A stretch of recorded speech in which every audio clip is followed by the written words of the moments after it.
ક્યારેક કુદરત જ ખેડૂતો માટે એવી ભેટ આપી જાય છે કે જ્યાં ઓછા ખર્ચે વધારે આવકનો રસ્તો ખુલી જાય.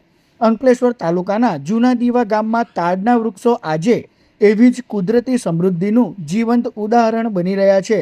અહીં તાડની ખેતી કોઈ યોજનાબદ્ધ વાવેતરથી નહીં, પરંતુ કુદરતી રીતે ઉગેલા ઝાડોથી વિકસીને ખેડૂતો માટે આવકનું મહત્વપૂર્ણ સાધન બની છે. ગામની સીમમાં અસંખ્ય તાડના વૃક્ષો જોવા મળે છે.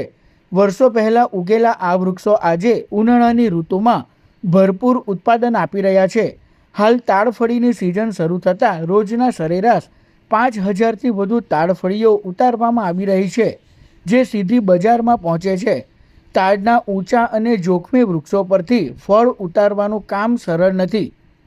અનુભવી કારીગરોને રોજના અંદાજે 1,000 રૂપિયા મજૂરી ચૂકવવી પડે છે, જ્યારે કટિંગ અને પ્રક્રિયા માટે વધારાનો ખર્ચ થાય છે. છતાં ઓછા રોકાણ અને કુદરતી ઉત્પાદનના કારણે ખેડૂતોને સારો નફો મળી રહ્યો છે. હાલ તાડફળીનો હોલસેલ ભાવ 100 નંગ દીઠ આશરે 400 રૂપિયા છે. શહેરમાં રિટેલમાં વેચાણ દરમિયાન એક તાડફળી 10 રૂપિયાથી લઈને 4 તાડફળી 50 રૂપિયામાં વેચાતી જોવા મળે છે.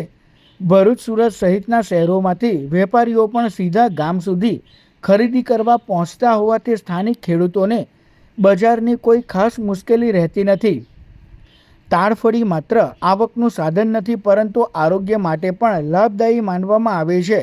ગરમીમાં શરીરને ઠંડક આપતી, પાણીની ઉણપ દૂર કરતી અને પાચન ક્રિયા સુધારતી તાડફળી ઉનાળાનું અમૃત ફળ ગણાય છે.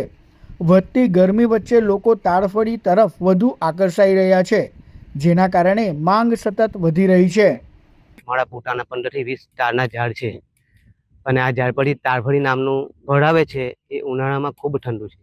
એમાં લગભગ 70% જેટલું પાણીનું પ્રમાણ છે અને એ ખાવાથી શરીરને ઠંડક મળે છે. અને અહીંયા અમારે વેપારી લેવા આવે છે. એ 400 રૂપિયા 100 નંગના 400 રૂપિયા લેખે લઈ જાય છે. વેપારી ક્યાંથી લેવા આવે? વેપારી સુરતથી આવે છે, ભરૂચથી આવે છે, કામરેજથી આવે છે અને બીજા લોકલ અહીંયા જીઆઈડીસીના છે.